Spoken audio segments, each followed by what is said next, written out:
సమయంలోకి వచ్చాము. ఇప్పుడు మనకి వాక్య సందేశాన్ని ఈరోజు యాకోబు పాస్టర్ గారు అందజేస్తారు. సమయాన్ని పాస్టర్ గారికి ఇద్దాము. యాకోబు పాస్టర్ గారు, వందనాలండి. 6:05 వరకు మీకు సమయం ఉంటుంది. వాక్య సందేశాన్ని అందజేయవలసిందిగా ఆహ్వానము.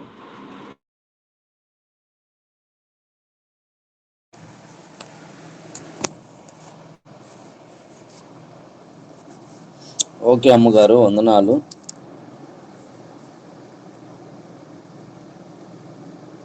మన ప్రభువును రక్షకుడైన యేసుక్రీస్తు నామమున ఉదయకాల సమయంలో యేసు వైపు చూచుచు అనే ఆధ్యాత్మికమైన కార్యక్రమానికి వచ్చేసిన మీ అందరికీ ప్రభు పేరట శుభములు, వందనములు హృదయపూర్వకముగా తెలియచేస్తున్నాను.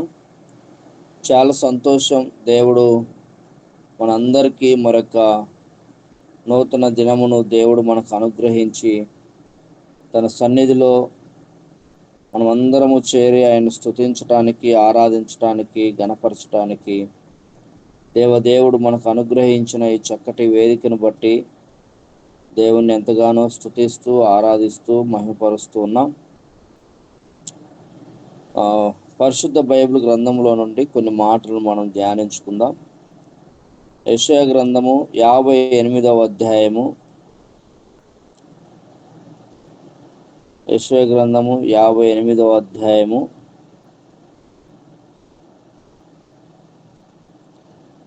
11, 12 వచనాలను మనం చదువుకుందాం.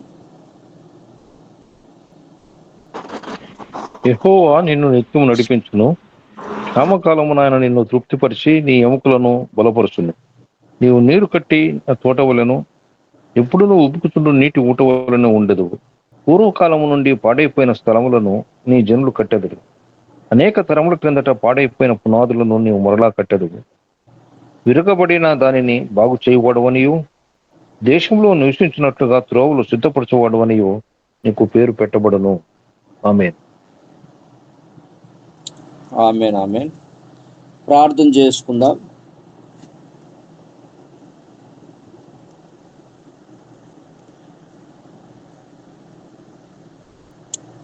పరిశుద్ధుడా, గణుడవైన మా దేవ, స్తుతులకు పాత్రుడా, స్తోత్రార్హుడా, నీకు వందనాలు, స్తుతులు చెల్లించుకొనుచున్నాం నాయన.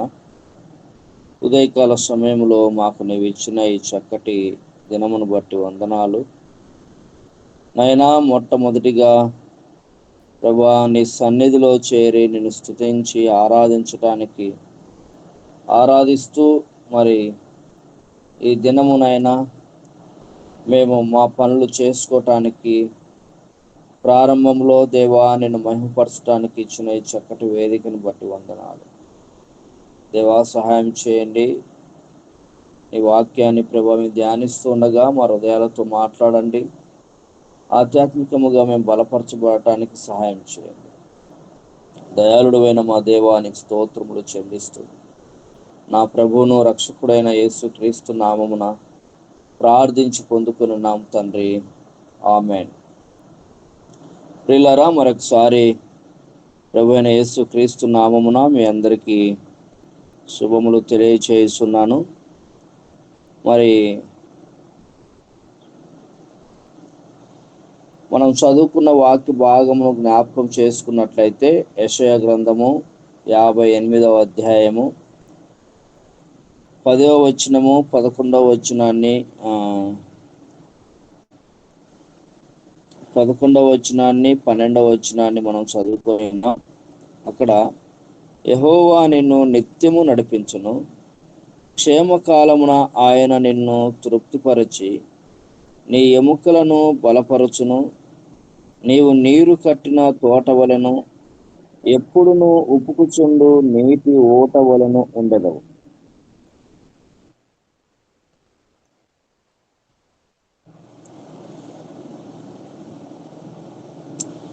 తర్వాత, పూర్వకాలం నుండి పాడైపోయిన స్థలములను నీ జనులు కట్టెదరు. అనేక తరముల క్రిందట పాడైపోయిన పునాదులను నీవు మరలా కట్టెదవు. విరుగబడిన దానిని బాగు చేయువాడవనియు, దేశములో నివసించినట్లుగా త్రోవలు సిద్ధపరచువాడవనియు నీకు పేరు పెట్టబడను. అదేవిధంగా మనము మరలా 14వ వచనాన్ని కూడా చదువుకుంటే, నీవు యెహోవా యందు ఆనందించెదవు, దేశము యొక్క ఉన్నత స్థలముల మీద నేను నిన్ను ఎక్కించెదను, నీ తండ్రి అయిన యాకోబు స్వాస్థ్యమును నీ అనుభవములో ఉంచెదను, యెహోవా సెలవిచ్చిన వాక్కు ఇదే. ప్రియులారా, ఈ మాటలు మనం చదువుతున్నప్పుడు దేవుడే సాక్షాత్తుగా ఈ మాటలు పలుకుతున్నట్టుగా మనం చూస్తూ ఉన్నాం. అంటే తన బిడ్డలకి, తన యొక్క ప్రజలకి దేవుడు వాగ్దానం చేస్తున్నట్టుగా మనం చూస్తూ ఉన్నాం ఈ మాటలలో. అంటే దేవుని యొక్క ఉద్దేశము ఏంటి అని అంటే, దేవుని యొక్క ఉద్దేశం ఏంటి అని అంటే, మనుషులుగా మరి నిర్మించబడినటువంటి మనము, దేవుని పోలిక చొప్పున నిర్మించబడినటువంటి మానవుడు ఎప్పుడు కూడా మరి క్రింద పడి ఉండాలని దేవుని ఉద్దేశం కాదండి. అంటే దేవుని ఉద్దేశం ఏంటి అని అంటే, మానవుడు దేవుని దగ్గర తన కుడిపాక్షమున కూర్చొని ఉండాలి. అంటే ఒక ఉన్నతమైనటువంటి స్థలములో మనిషి ఉండాలి అని చెప్పేసి దేవుడు కోరుకుంటున్నాడు. అందుకనే 14వ వచనాన్ని కానీ మనం చదివిన ఈ 11వ వచనము, 12వ వచనంలో చాలా దేవుడు అద్భుతంగా మాట్లాడుతున్నాడు. నిత్యము నడిపించును, క్షేమకాలమున ఆయన నిన్ను తృప్తిపరచి నీ ఎముకలను బలపరచును, నీవు నీరు కట్టిన తోట వలెను ఎప్పుడు ఉపుకుచుండు నీటి ఓట వలెను ఉండెదవు. ఎవరుంటారు ఇట్లా? మనం ఆలోచన చేయాల్సిన విషయం ఏంటనంటే, ఎవరు నిత్యము మరి ఎవరిని దేవుడు నిత్యము నడిపిస్తాడు, ఎవరు క్షేమకాలమున తృప్తిపరచబడతారు, తర్వాత మరి నీరు కట్టినటువంటి తోట వలె ఎవరు నిత్యము ఉపుకుచూ ఉంటారు, ఎవరికి ఈ గొప్ప ధన్యత వస్తుంది అని మనం ఆలోచన చేయాల్సిన విషయం ఉంది. ఇంకా మనం 14వ వచనములు చూస్తే చాలా అద్భుతమైన మాట. ఈ మాట నాకు చాలా బాగా నచ్చింది. ఏంటనంటే, నీవు యెహోవా యందు ఆనందించెదవు, దేశం యొక్క ఉన్నత స్థలముల మీద నేను నిన్ను ఎక్కించెదను. మన దేవుడు మనలని ఆయన ఏం చేస్తాడు అనంటే, నిత్యము మనం ఆనందించే విధంగా ఆయన మన పక్షాన కార్యాలు చేస్తూ ఉంటాడు. రెండోదిగా మరి అక్కడ మనం చూస్తే ఉన్నతమైనటువంటి స్థలముల మీద మనల్ని మరి ఎక్కిస్తాడట. ఎక్కడ? దేశములలో, దేశము యొక్క ఉన్నత స్థలముల మీద నేను నిన్ను ఎక్కించేదను అంటున్నాడు. ప్రియులారా, ఈ మాటలన్నీ మనం చదువుతున్నప్పుడు నాకు ఒక ఆలోచన వచ్చిందండి. ఎవరికి వర్తిస్తాయి ఇవి? ఎవరికి వర్తిస్తాయి? ఎవరు ఈటకు అర్హత కలిగినటువంటి వారు? మరి భూమి మీద ఉన్నటువంటి ప్రతి మనిషికి ఈ మాటలు వర్తిస్తాయా, లేకపోతే ఇంకేమైనా ప్రత్యేకంగా మరి జీవిస్తున్నటువంటి వారికి వర్తిస్తాయా అని చెప్పి ఆలోచన చేసినప్పుడు, దేవుడు ప్రతి మనిషిని కూడా తన పోలిక చొప్పున నిర్మించుకున్నాడు. ఈ సత్యం మనందరికీ తెలుసు. ప్రతి మనిషి కూడా తన పోలిక చొప్పున, దేవుని పోలిక చొప్పున నిర్మించబడిన వారే. ప్రతి మనిషిని కూడా దేవుడు ఉన్నతమైనటువంటి స్థలములలో నిలబెట్టాలని ఆశిస్తున్నాడు. కానీ అంత భాగ్యమును, ఆ భాగ్యమును లేక ధన్యతను, ఆ యొక్క గొప్ప అర్హతను మనిషి కోల్పోతూ ఉన్నట్టుగా మనం చూస్తూ ఉన్నాం. ఎందుకు అలాంటి పరిస్థితులు వస్తున్నాయి అని అంటే, దేవుడు చెప్తూ ఉన్నాడు, మిమ్మల్ని నేను దేశములో ఉన్నతమైన స్థలములలో నిలబెడతాను అని. ఎవరిని ఆయన నిలబెడతాడు అని అంటే, మరి దేవునికి ఇష్టమైనటువంటి కార్యాలు చేసేవారినేనండి, అందరినీ కాదు. దేవునికి ఇష్టమైన కార్యాలు చేసేవారిని, దేవునికి ఇష్టమైనటువంటి జీవితాన్ని జీవిస్తూ ఉన్నటువంటి వారిని దేవుడు ఉన్నతమైనటువంటి స్థలములలో నిలబెట్టడానికి ఆయన ఇష్టపడతాడు. ఒకసారి మనము సామెతల గ్రంథము మనం చదివితే 6వ అధ్యాయము 17వ వచనాన్ని మనం ఒకసారి చదువుకుందాం. సామెతల గ్రంథము 6వ అధ్యాయము 17వ వచనాన్ని చదవండి.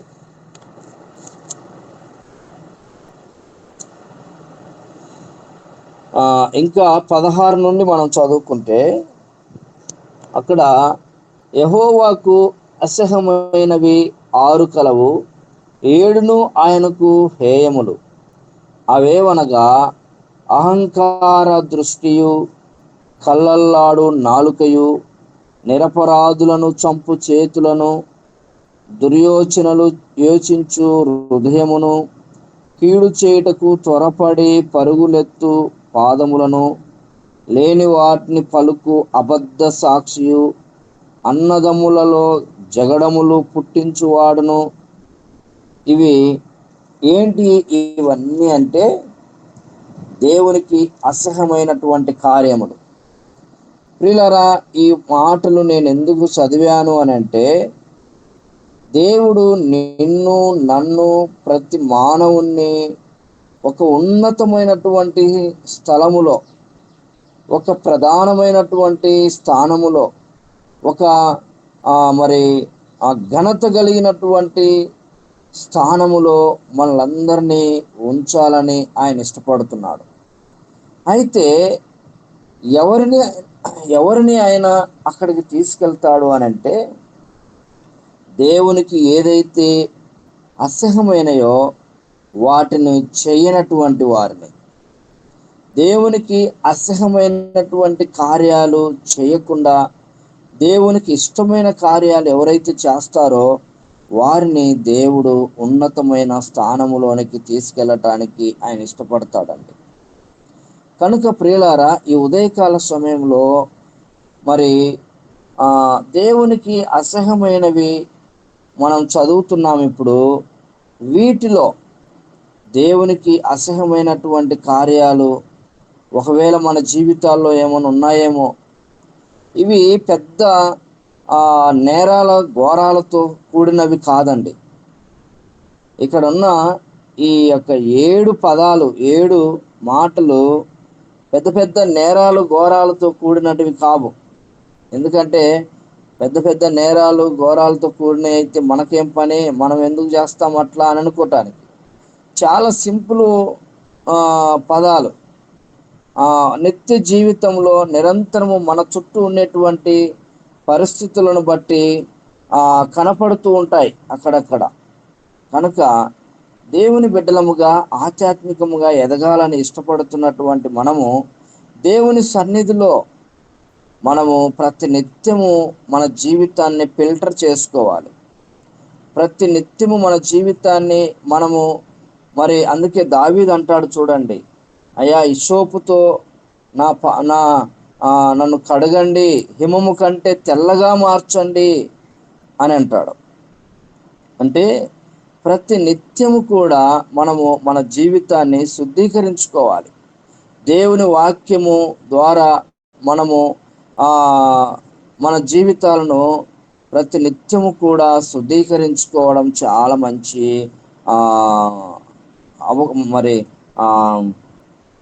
మంచి లక్షణంతో కూడినటువంటిది.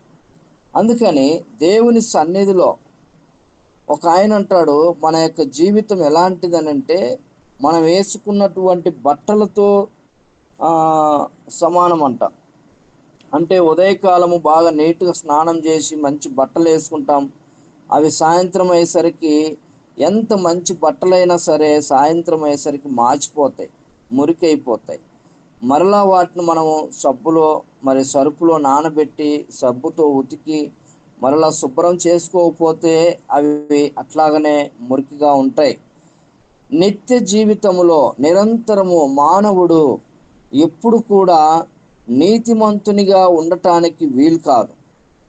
ప్రతి దినము కూడా దేవుని వాక్యం ద్వారా మనం శుద్ధీకరింపబడకపోతే మన జీవితము మురికి అయ్యే ప్రమాదం ఉందండి. అందుకనే ప్రతి నిత్యము దేవుని వాక్యం సెలవిస్తూ ఉంది, దీవారాత్రములు దానిని ధ్యానించువాడు ధన్యుడు. దేవుని వాక్యము దీవారాత్రములు నిరంతరము దేవుని వాక్యాన్ని ఎవరైతే చదువుతూ ఉంటారో వారి జీవితము మేలుకరముగాను నిరంతరము వెలుగుతున్నటువంటి దీపములాగా ప్రకాశిస్తూ ఉంటుందని దేవుని వాక్యం మనకు సెలవిస్తూ ఉంది. అందుకనే మానవుని జీవితానికి వెరీ వెరీ ఇంపార్టెంట్ ఏంటనంటే దేవుని వాక్యం. దేవుని వాక్యాన్ని ఎప్పుడైతే చదవకుండా మనము పక్కన పెట్టేస్తామో ఆటోమేటిక్గా మన జీవితము చీకటిలోనికి వెళ్ళిపోతుంది, పాపములోనికి వెళ్ళిపోతుంది, నష్టంలోనికి వెళ్ళిపోద్ది.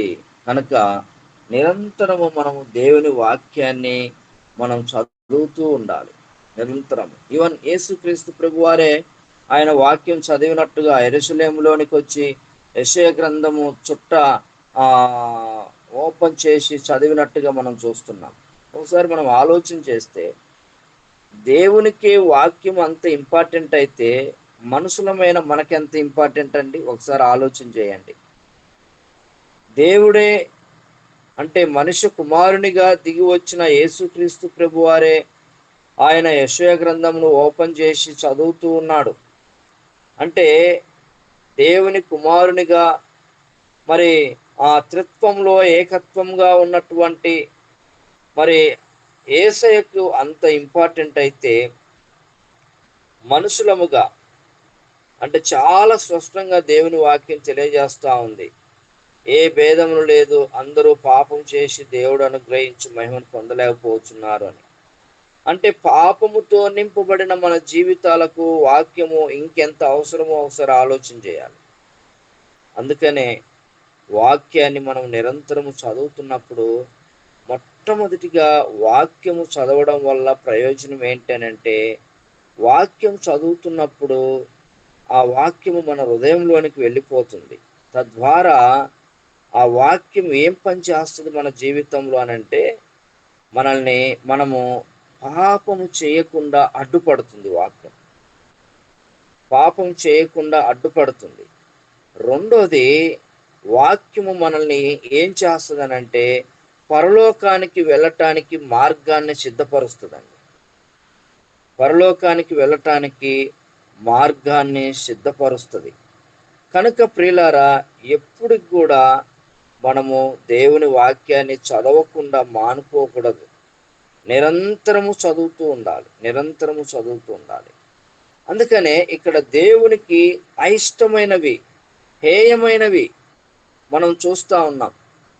అవి మనం చదివినప్పుడు అవేమనగా అహంకార దృష్టియు, కళ్ళల్లాడు నాలుకయు, నిరపరాధులను చంపు చేతులను, దుర్యోచనలు యోచించు హృదయమును, కీడు చేయుటకు త్వరపడి పరుగులెత్తు పాదములను, లేని వాటిని పలుకు అబద్ధ సాక్షియు, అన్నదమ్ములలో జగడములు పుట్టించువాడును.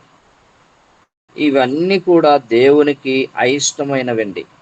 వీటిని చేస్తున్న వారు ఎప్పుడైతే వీటిని చేస్తూ ఉంటారో వారు దేవునికి అయిష్టమైనటువంటి జీవితాన్ని జీవిస్తున్నట్లు లెక్క. కనుక ప్రియులారా, మన యొక్క వాక్యము మనము మర్చిపోకూడదండి. ఏంటనంటే నన్ను మనందరినీ దేవుడు ఉన్నతమైన స్థలములో నిలబెట్టాలని ఆయన సంకల్పం. అయితే ఉన్నతమైన స్థలంలో ఉండాలి అనంటే వీటిని చేయకుండా మనం ఉండాలి. మొట్టమొదటిగా అక్కడ మనం చూస్తే అహంకార దృష్టి. ఈ అహంకార దృష్టి మనిషిని ఏం చేస్తుందనంటే ఉన్నతమైన స్థలములో నుండి పడగొడుతుంది. కనుక ఇది పెద్ద ఆ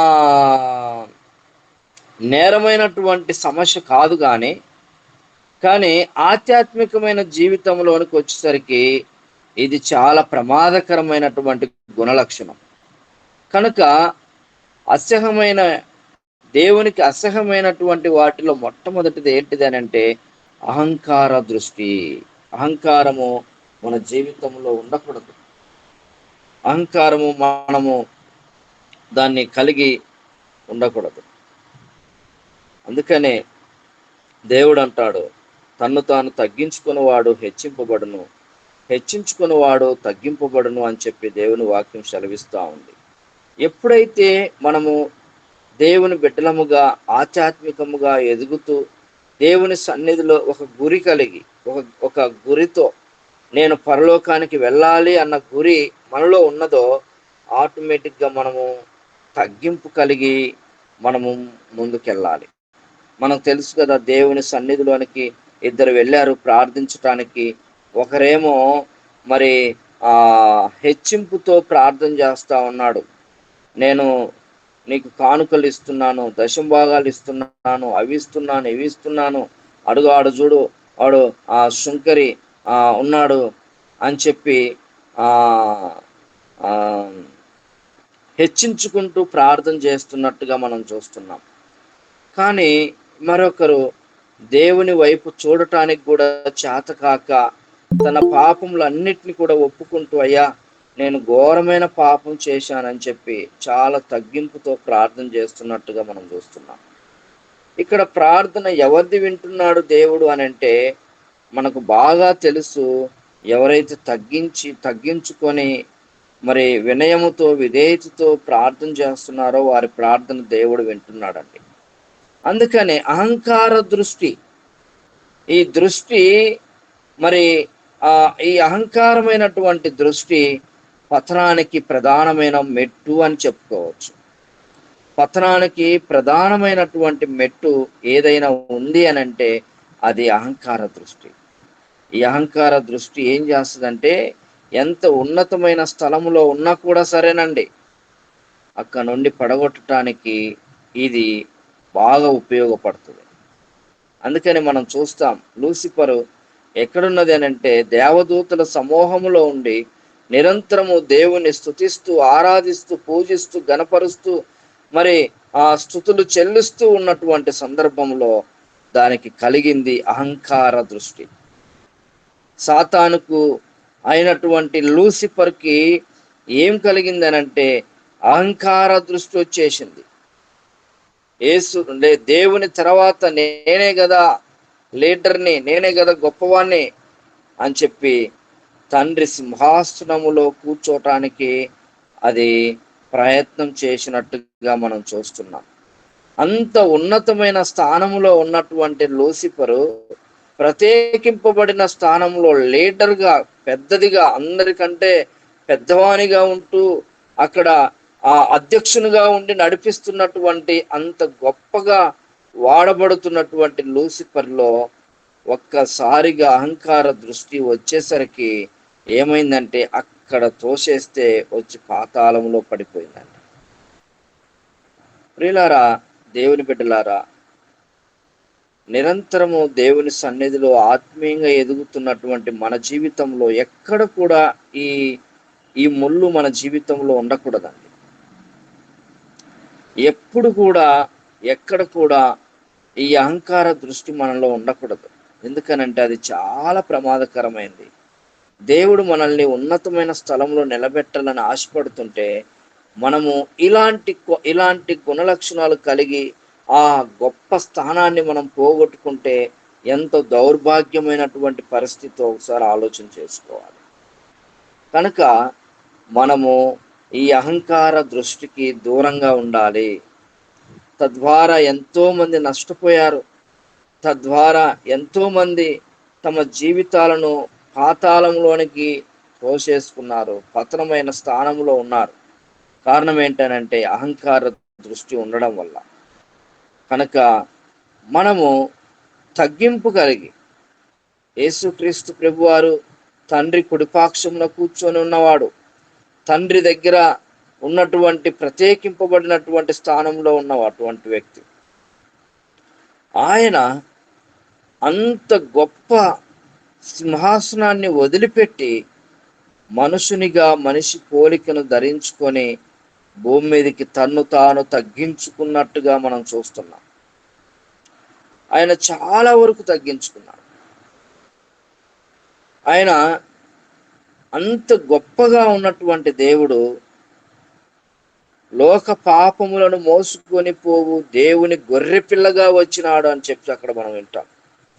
అంటే గొర్రెపిల్ల వధించే వ్యక్తి దగ్గర ఏ విధంగా తల ఉంచుకొని మౌనంగా ఉంటుందో, యేసుక్రీస్తు ప్రభువారు కూడా అంత గొప్పగా ఉన్నటువంటి ఆయన, అంత మరి ప్రత్యేకింపబడిన స్థానంలో ఉంటున్నటువంటి ఆయన తను తాను సంపూర్ణంగా తగ్గించుకున్నాడు. అంత తగ్గించుకున్నాడు గనకే ఈరోజు అంత హెచ్చిస్తున్నాం మనం. అంత తగ్గించుకున్నాడు గనకనే ఈరోజు ఆయనకు అంత ప్రధానమైన స్థానాన్ని ఇస్తూ, ఆయన ఘనపరుస్తూ, స్తుతిస్తూ, మహిమపరుస్తూ, పూజిస్తూ ఉన్నాం. ఆయన పాదాలను మరియ కడుగుతూ ఉన్నది. అత్తరు తీసుకొని, విలువైన అత్తరుతో ఆయన పాదాలను కడుగుతున్నట్టుగా మనం చూస్తున్నాం. అంత గొప్ప ఘనత ఎక్కడి నుండి వచ్చిందని అంటే ఆయన తగ్గించుకున్నాడు గనక. ఆయన తగ్గించుకున్నాడు.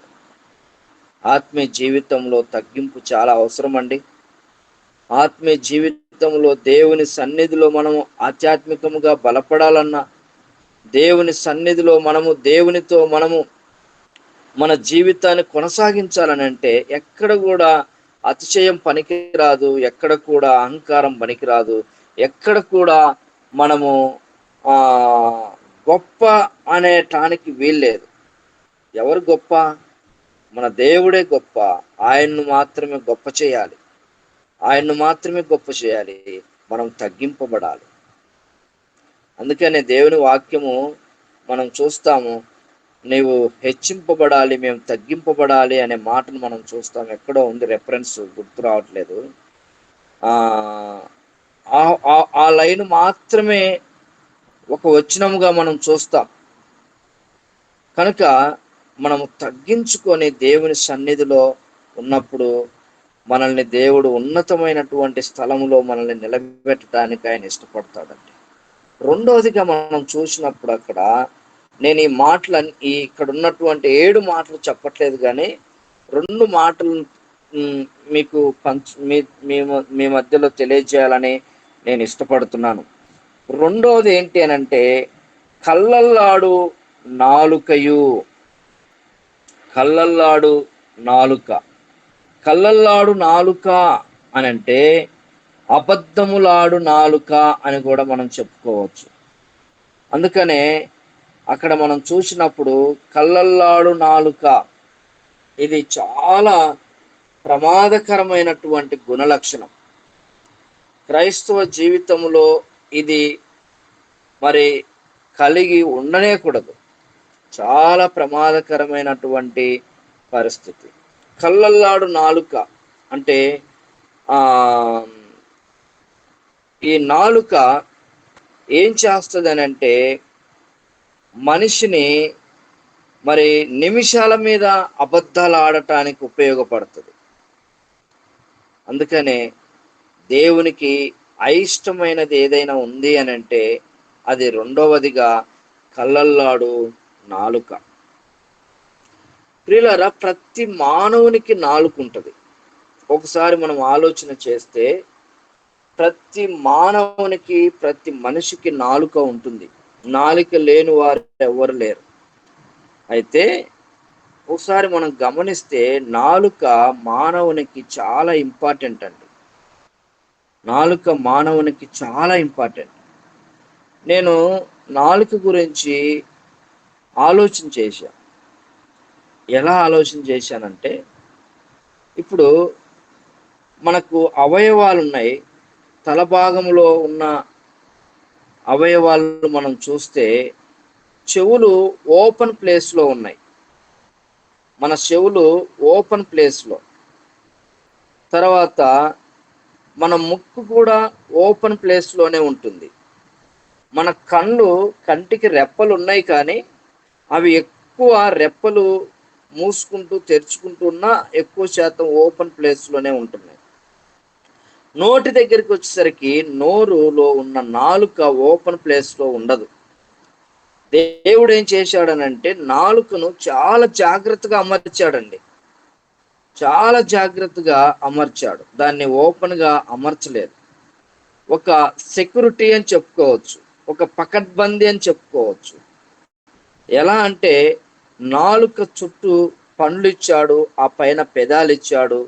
దాన్ని చాలా జాగ్రత్తగా, మరి బీరువాలో మనము గోల్డ్ ఏ విధంగా దాపెట్టుకుంటామో, విలువైన వస్తువును ఏ విధంగా దాపెడతామో, అలా దేవుడు కూడా మన నాలుకను చాలా జాగ్రత్తగా అమర్చినట్టుగా మనం చూస్తూ ఉన్నాం.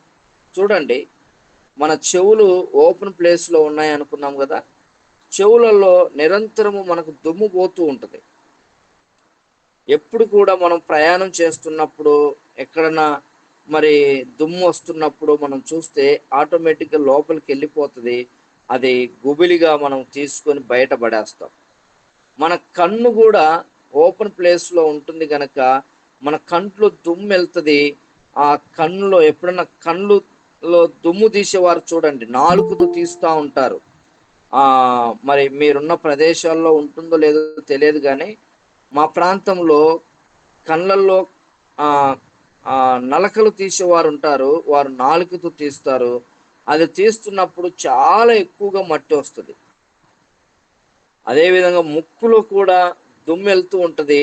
ఆ ముక్కులో ఉన్న ఆ వెంట్రుకల ద్వారా ఆ దుమ్ము కంట్రోల్ అయి లోపలికి పోనీయదు. అయితే నోటి దగ్గరికి వచ్చేసరికి దేవుడు చాలా పకడ్బందీగా పెట్టాడు. నోటిలో ఏదైనా ఒక చిన్న కొంత విషము లేకపోతే చేదు పదార్థము నోట్లోకి వెళితే అది శరీర భాగం అంతా కూడా ఒక విధముగా తయారైపోతుందండి.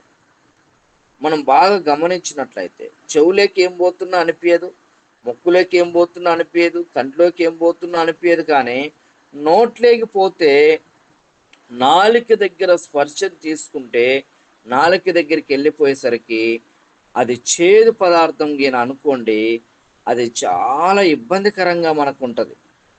అది లోపలికి పోతే చాలా బాధకరంగా ఉంటుంది. ఇంకా అంటే నాలుక చాలా మరి అవసరమైనది.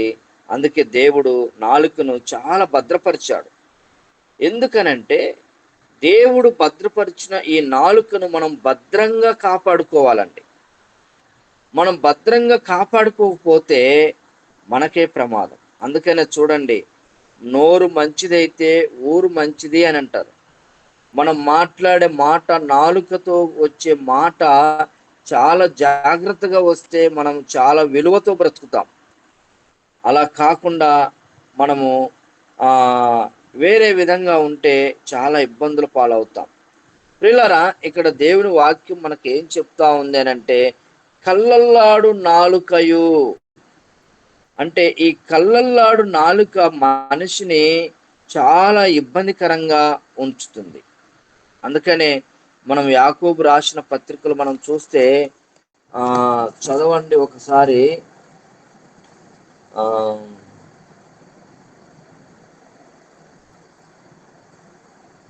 యాకోబు పత్రిక 3వ అధ్యాయము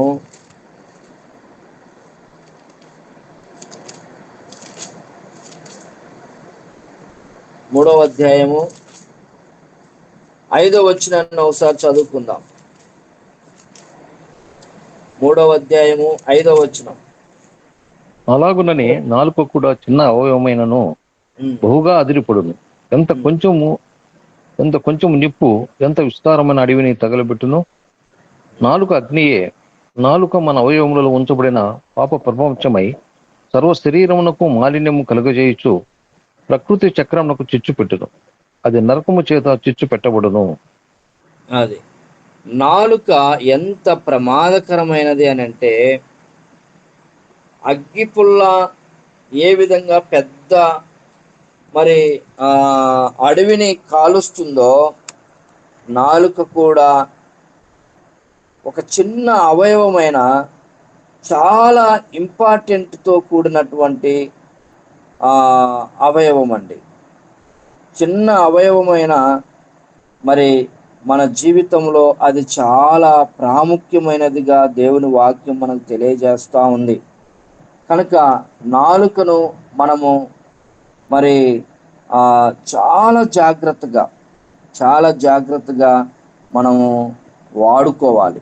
కళ్ళల్లాడు నాలుకగా మనం ఉపయోగించకూడదు, ఎందుకంటే అది దేవునికి అయిష్టమైనదిగా మనం చూస్తూ ఉన్నాం. మన మాటలు ఎంతో జాగ్రత్తగా ఉండాలని దేవుని వాక్యం మనకు తెలియజేస్తూ ఉంది. ఒక మాటను మనం చదువుకుందాం. నాలుక దగ్గరికి వచ్చేసరికి కొన్ని మాటలను మనము గుర్తు చేసుకోవాలి.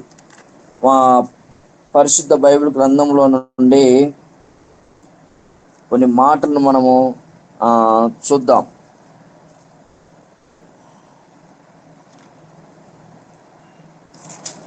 ఒక నిమిషము. నాలుకను మనము వాడుకునే విధానములో మనం వాడుకోలేకపోతే అక్కడ ఎంత ప్రమాదం అని అంటే, 2 రాజుల గ్రంథములో మనం చదివితే 2 రాజుల గ్రంథము 10వ అధ్యాయము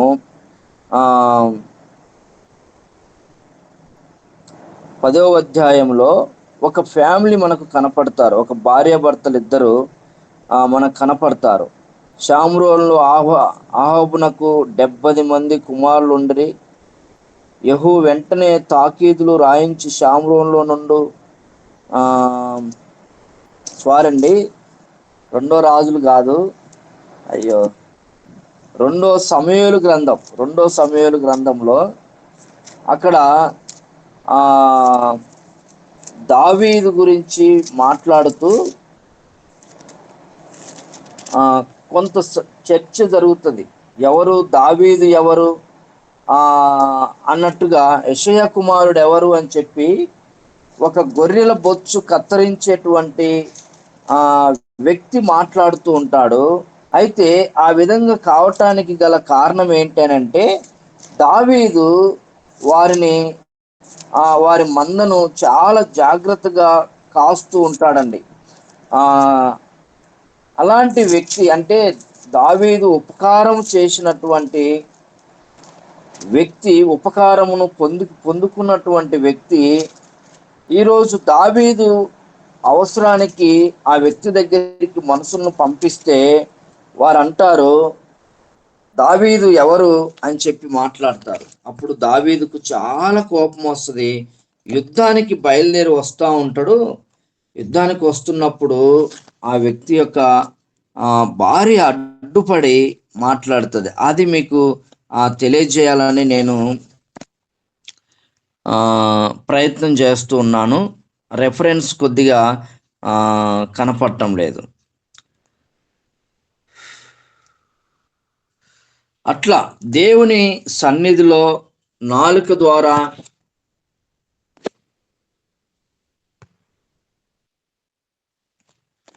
ఎన్నో అవరోధనలు, ఎన్నో ఇబ్బందులు కలిగినట్టుగా మనం చూస్తున్నాం. అందుకనే ప్రియులారా, దేవుని బిడ్డలారా, దేవుని సన్నిధిలో మనము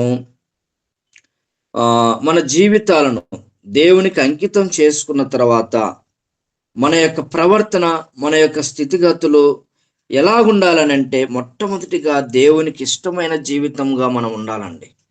దేవునికి అయిష్టమైన జీవితాన్ని మనం కలిగి ఉంటే మన ప్రవర్తన కూడా, మన యొక్క ఆధ్యాత్మికమైన స్థితి కూడా పడిపోవటానికి అవకాశం ఉంటుంది. కనుక దేవుడు నిన్ను, నన్ను, మనందరినీ కూడా ఆయన ఉన్నతమైనటువంటి స్థానములో నిలబెట్టాలని, దేశములో ఉన్న ఉన్నతమైన స్థానములో ఉంచాలని చెప్పి ఆయన ఆశిస్తున్నాడు. అంటే ఒక ప్రత్యేకమైనటువంటి స్థానంలో, ఒక గౌరవపదమైనటువంటి స్థానంలో ఆయన మనల్ని నిలబెట్టాలని ఆయన ఇష్టపడుతున్నాడు. అయితే మన జీవితము అలాంటి స్థానానికి అర్హత కలిగి ఉన్నదా లేదా అనేది మనము ఆలోచన చేయాలి ఈ దినమే. అవి చాలా తేలికైనటువంటి పదాలు. అహంకార దృష్టి, కళ్ళల్లాడు నాలుక చాలా తేలిక, కానీ చాలా ప్రమాదకరమైనటువంటి పరిస్థితుల్లోనికి తీసుకెళ్తాయి. ఎక్కడైనా ఇలాంటివి మన జీవితంలో ఒకవేళ ఉంటే దేవుడు మరొకసారి మనకు అవకాశం ఇస్తున్నాడు, వాటిని మనం తొలగించుకోవాలి. ఎందుకనంటే ఈరోజు మనం క్రైస్తవులముగా ఉంటున్నాం కదా. క్రైస్తవులముగా ఉంటున్న మన యొక్క విజన్ ఏంటనంటే, మన యొక్క గురి ఏంటనంటే, మనము ఉన్నతమైన స్థలములో దేవుని కుడిపాక్షమున కూర్చోవాలని.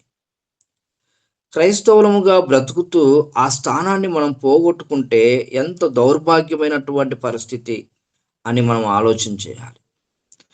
కనుక జీవిస్తున్న మనము, క్రైస్తవులముగా బ్రతుకుతున్న మనము, మనలో ఉన్నటువంటి ఒకవేళ ఇలాంటి పరిస్థితులు ఉంటే వాటిని తీసేసుకొని దేవుని కొరకు నిజ క్రైస్తవ జీవితాన్ని మనం కలిగి ఆయన కొరకు మనం ఎప్పుడైతే బ్రతుకుతామో నిజంగా మన పక్షాన దేవుడు సంతోషించటానికి ఆయన ఇష్టపడతాడు.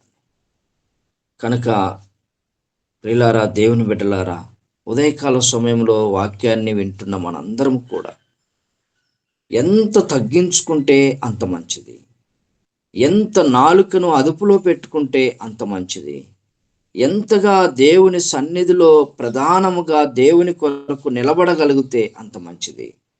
అలా చేయాలని దేవుడు మాదిరికరంగా తన ప్రియ కుమారుడైన యేసుక్రీస్తు ప్రభు వారిని లోకానికి పంపించాడు. ఆ మాదిరితనాన్ని మనకు చూపించాడండి. ఆయన ఎలా తగ్గించుకున్నాడో, ఆయన ఎలా మాట్లాడాడో, ఆయన ఎలా జీవించాడో అదంతా మనకు మాదిరిగా ఉంచాడు. అందుకనే మనం దేవుని పోలి నడుచుకోవాలని దేవుని వాక్యం మనకు చెలవిస్తూ ఉంది, తెలియజేస్తా ఉంది. అలా మనం నడుచుకున్నప్పుడే, అలా మనం జీవించినప్పుడే మనము నిజంగా దేవుని బిడ్డలముగా, ఆధ్యాత్మికముగా దేవుడు మన కొరకు దాచి ఉంచిన ఆ గొప్ప పరలోకాన్ని పొందుకోవటానికి ఆయన ఇష్టపడతాడు. కనుక ప్రియులారా, దేవుని బిడ్డలారా, ఈ ఉదయకాల సమయంలో ప్రత్యేకించి మనల్ని మనం పరిశీలన చేసుకుందాం. నిజంగా ఆయన సన్నిధిలో, ఆయన రాజ్యములో మనం ఉండటానికి అనుకూలమేనా అనేది మనము ప్రశ్నించుకుందాం, పరీక్షించుకుందాం, సరి చేసుకుందాం. దేవుని రాజ్యంలోనికి వారసులముగా మనం ముందుకెళ్తాం. దేవుడి మాటలు దీవించి ఆశీర్వదించండి. ఆమేన్. నీరు కట్టిన తోటవలెను, నిత్యము ఉబుకుచుండు నీటి ఊటవలెను, నీటి కల్వల ఎవరను నాటబడినదై వర్ధిల్లు వృక్షంలాగా నిక్షేపంగా నీ ఉందువు, కదలకుందువు సియోను కొండ వాలే, బెదరకుందువు బలమైన సింహము వాలే, కదలకుందువు సియోను కొండ వాలే, బెదరకుందువు బలమైన సింహము వాలే.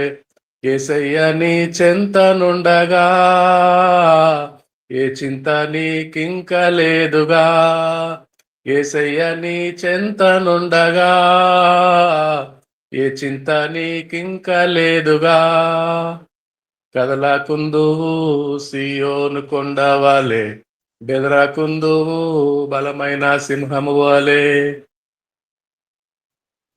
గుంటూరు పట్టణంలో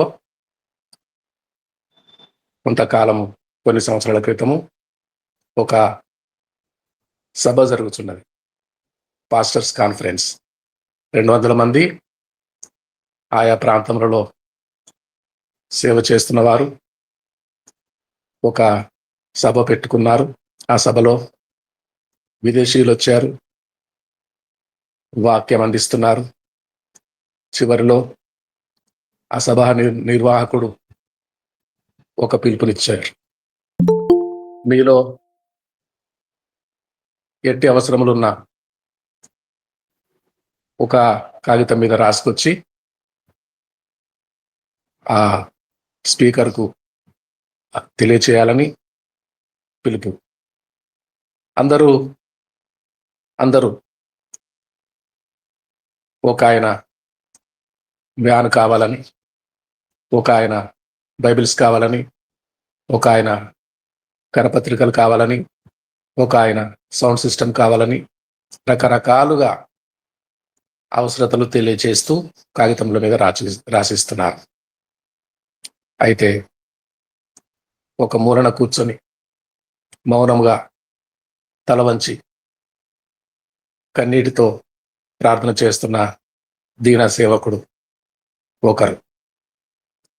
199 మంది రకరకాల అవసరతలు కలిగిన వారు తెలియచేస్తూ కాగితాల మీద రాసిస్తున్నారు. ఒకడు మాత్రమే మౌనముగా తల వంచి ప్రార్థనలో ప్రార్థిస్తున్నాడు.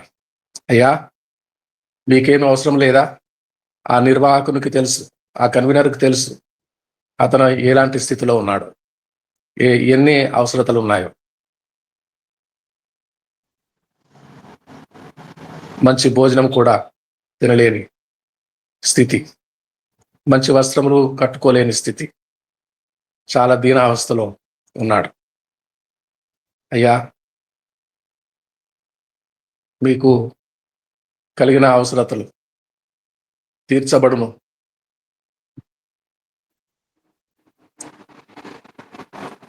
మీరు కూడా ఏదైనా అవసరత తెలియచేయండి, రాయండి, మీ కొరకు ప్రార్థిస్తాము, అలాగే సహాయం కూడా చేస్తాము అని పిలుపు. అయితే సైలెంట్గా నిలబడి చేతులు కట్టుకొని బహు వినయముతో, అయిలారా, మా సంఘము ప్రారంభించి 10 సంవత్సరాలు అయింది. 10 సంవత్సరాల నుండి 8 కుటుంబాలే, అందులోనూ అమ్మగారులే, స్త్రీలే, కొంతమంది సహోదరులు కూడా 8 కుటుంబాలే హాజరవుతున్నాయి 10 సంవత్సరాల నుండి. అయితే ఈ సంవత్సరము జనవరి నెలలో జరుగుతుంది. ఈ సంవత్సరం ముగిసేలోగా మరొక 8 కుటుంబాలు కావాలని,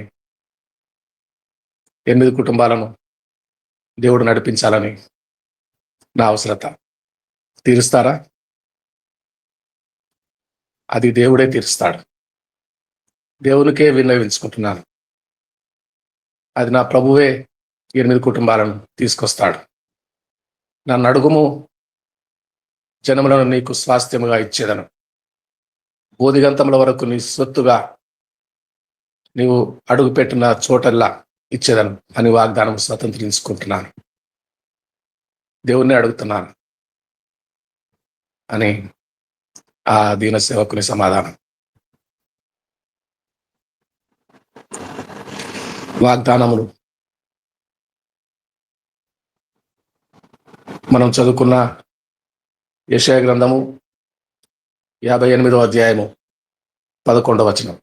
యెహోవా నిన్ను నిత్యము నడిపించును, క్షామకాలమున ఆయన నిన్ను తృప్తిపరిచి నీ ఎముకలను బలపరచును. నీవు నీరు కట్టిన తోట వలెను ఎప్పుడూ ఉబుకుచుండు నీటి ఊట వలెను ఉండేదవు అనే వాగ్దానం. పచ్చగా నీటి కాల్వల యోరను నాటబడినదే,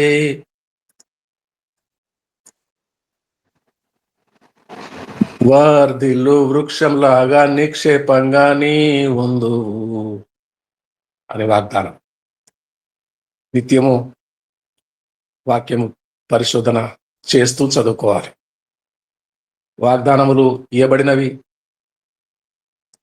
మీరు మందులు కాక విశ్వాసము చేతను ఓర్పు చేతను వాగ్దానములను స్వతంత్రించుకొని వారిని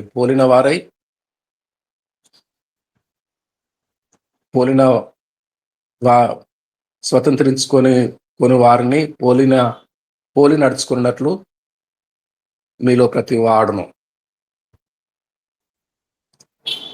ఆయన మనకు, ఇది హెబ్రీ 19లో ఉన్నది.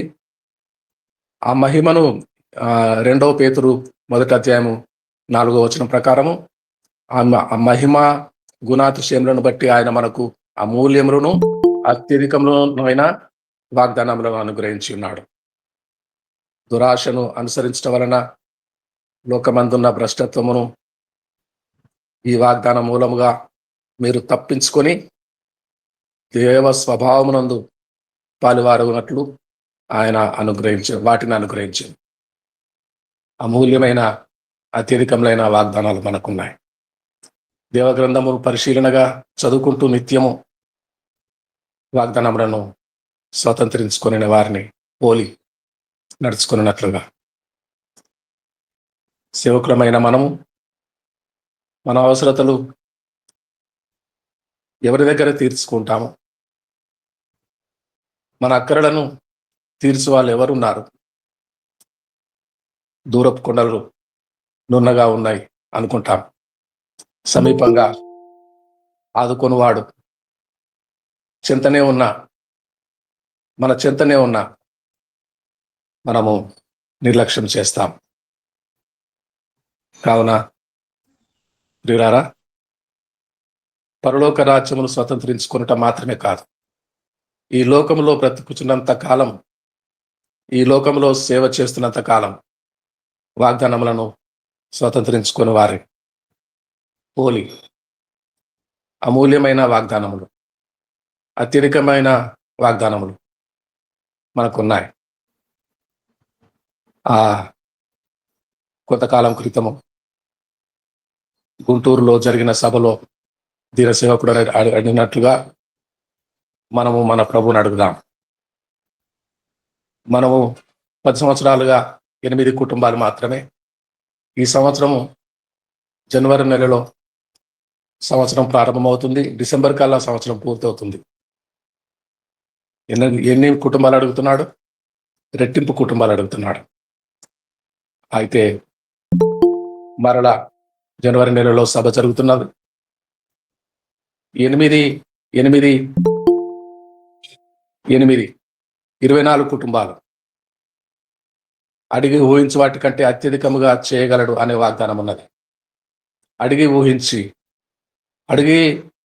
8 కుటుంబాలే అడిగాడు. ఊహకు మించినంత దేవుడు ఇచ్చాడు. మరొక 8 కుటుంబాలు ఇచ్చాడు. 24 కుటుంబాలు ఇక వెనక్కి తిరిగి చూడలేదు. వందలు సమూహములుగా పొందుకున్నాడు ప్రభు పాదముల చెంత. నన్ను అడుగుము, జనములను నీకు స్వాస్థ్యముగా ఇచ్చేదను వాగ్దానము స్వతంత్రించుకున్నాడు. ప్రియులారా, మనము కూడా కేవలము పరలోక రాజ్యము అపేక్షించే వారముగా ఉండక, పరలోక రాజ్యములో మూలుగుతూ మొక్కుతూ ఏ పనివాడుగా కూలివాడుగా స్థానం పొందుకునే కంటే వాగ్దానములను స్వతంత్రించుకుందాం. నన్ను అడుగుము, నీకు స్వాస్థ్యముగా ఇచ్చేదనని ప్రభు వాగ్దానం. అట్టి వారిని మాదిరిగా పోలి నడుచుకుందాం. దేవునికి స్తోత్రం కలుగునుగాక. శాంతకుమార్ గారు చిన్న మాట ప్రార్థన చేయండి. ఒక మాట శాంతకుమార్ గారు చిన్న ప్రార్థన చేస్తారు. తర్వాత ప్రభు నేర్పిన ప్రార్థనతో, అయ్యగారు ఆశీర్వాదంతో ఈ తెలుగు సభ ముగించుకొని తదుపరి కార్యక్రమంలోనికి వెళదాం. శాంతకుమార్ గారు. పరిశుద్ధుడ, ప్రేమ నమ్మకం గల మా తండ్రి, కృపా కనిక్రమ ప్రభా, జీవం గల మా నాయన వందనాలు స్తోత్రాలు చెల్లించుకుంటున్నాం. తండ్రి ఉదయకాల సమయంలో ప్రభా, మరి మీరు అనుగ్రహించిన జీవిత ప్రయాణంలో, జీవిత ఆశలో ఈ దినముందు ప్రభా తండ్రి నైనా మొట్టమొదటిగా ప్రభావ మీ వాక్యం ద్వారా మేము హెచ్చరింపబడి ఉన్నాము తండ్రి. కానీ ప్రభా ఇంతవరకు ప్రభా తండ్రి మా యొక్క హృదయ ఆలోచనలు, మా యొక్క పలుకులు ప్రభా అపరిశుద్ధముగా ఉన్నట్లయితే ప్రభా ఈ దాసుల ద్వారా బోధింపబడిన వాక్యాన్ని బట్టి వందనాలు స్తోత్రాలు చెల్లించుకుంటున్నాం. అవును ప్రభా, నాలుక ఎంతో ప్రభా తండ్రినైనా కుటిలమైనదో ప్రభా తండ్రి వాక్యం ద్వారా మా ముందు సెలవిచ్చినారు తండ్రి. అవును ప్రభా, మేము పలుకు ప్రతి మాటలో పరిశుద్ధత, పవిత్రత తండ్రి నా జీవము ప్రభావ ఉండటాన్ని మీ కృపను దయచే తండ్రి సహాయం చేయండి. అవును ప్రభా, వాక్యంలో సెలవిచ్చిన రీతిగా ప్రభా తండ్రి నా సాత్వికమైన నాలుక జీవ వృక్షం అని సెలవిచ్చిన నా ప్రభా, దానిలో కుటిలతో ఉండిన ఎలా ఆత్మకు భంగం కలుగుతుందని తండ్రి మీ దాసుల ద్వారా మా ముందుంచినారు తండ్రి. అయినా వాటిని మేము గ్రహించిన తండ్రి మా యొక్క నాలుకను ప్రభా సాత్వికమైన నాలుకగా ప్రభాతాన్ని మేము ప్రభాతాన్ని వాడబడటానికి మీ కృపను దయచేసిన తండ్రి జీవవృక్ష ఫలాలు మేము పొందే కృపను దయచేసి తండ్రి సహాయం చేయండి తండ్రి. చక్కటి వాక్య భాగాలు మాకు బోధించినటువంటి దైవజనులు మీరు దీవించి ఆశ్రయించిన ఆయన సేవలో బహుగా వాడబడటానికి కృపా కార్యంలో పట్టుబడి జరిగిస్తండి సహాయం చేయండి. అవును ప్రభా, అదే విధంగా ప్రభా స్వాచ్ఛమైన మనస్సు ప్రభా తండ్రి శరీరానికి జీవం మనసు చిన్న ప్రభా. అవును ప్రభా, స్వాచ్ఛమైన మనస్సుతో స్వాచ్ఛమైన నాలుకతో ప్రభా తండ్రి మీ వాక్యాన్ని మేము ధ్యానించుకొంచు వాక్యంలో ఇంకొన్న ఆత్మ సత్యాలు ప్రభా తండ్రి మేము గ్రహించి వాటి ఉన్న లోతైన అనుభవాలు ప్రభా తండ్రి మేము పొందిన తండ్రి వాటిని అనుసరించి నడుచుకుంటానికి కావాల్సిన జ్ఞానమును ఆత్మ నడిపింపును మాకు దయచేసి మీ కృపతో నడిపించమని క్రీస్తు నామన దీన మనసుతో బ్రతిమాలి వేడుకొంచున్నాము తండ్రి. ఆమేన్ ఆమేన్ ఆమేన్ ఆమేన్ ఆమేన్. చెప్పిన ప్రార్థన మనందరి నిమిత్తము వేడుకునేనా ప్రియ సహోదరులకి శాంతకుమార్ గారికి వందనాలు. ప్రభు నేర్పిన ప్రార్థన చెప్పుకుందామండి. పరలోకమున మా తండ్రి, నీ నామం పరిశుద్ధపరచబడునుగాక, నీ రాజ్యం మాకు వచ్చునుగాక, నీ చిత్తం పరలోకమందు నెరవేరుచున్నట్టు భూమి యందును మా యందు నెరవేరునుగాక.